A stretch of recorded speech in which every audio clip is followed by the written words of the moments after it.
How did you feel speaking down the barrel of a camera about this subject? Well, I obviously didn't get as emotional as Ebony because, as I said in that video, I didn't really experience a great deal of that as a young man growing up in Jamaica, perhaps because I wasn't in that society or mixing with people that would have shown me that racism. But what I want to expand on, though, Wardy, is what I said about education. Education is important unless we just want to continue living the life that we are living and continue just having demonstrations every now and again and a few people saying a few things. And when I say education, I mean going back in history. What people need to understand is that this thing stems from a long time ago, hundreds of years ago.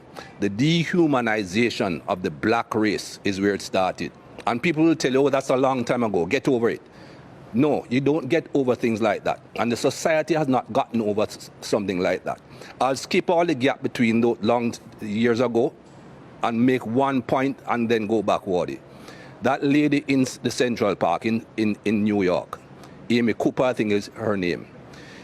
If she did not have in her DNA the thought process that she was white, this man is black, if I call a police officer, 9 times out of 10 he's going to be white, I'm going to be considered right immediately.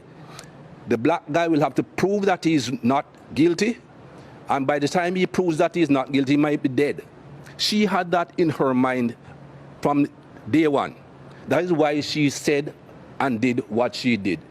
How do you get rid of that in the society? By educating both sides, black and white. I hear people talking about brainwashing. I didn't quite understand as a young man what brainwashing meant. I now understand what brainwashing meant, what it means. We have been brainwashed, and not just black people. White people have been brainwashed in different ways. I go back many years. Think about religion. You and I are supposed to be Christians.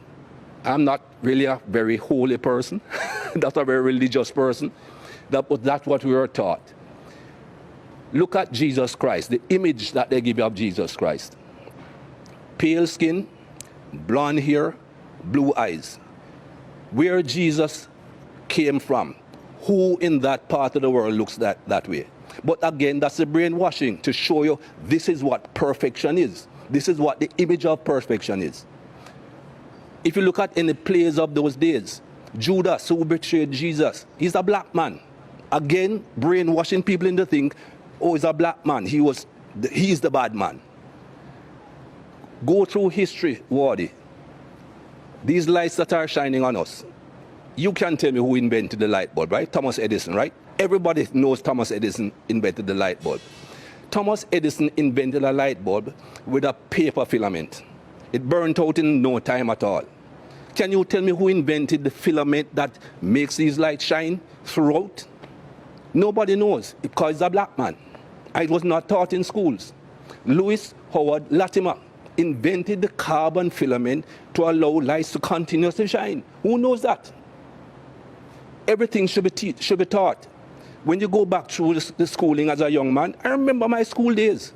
I was never taught anything good about black people.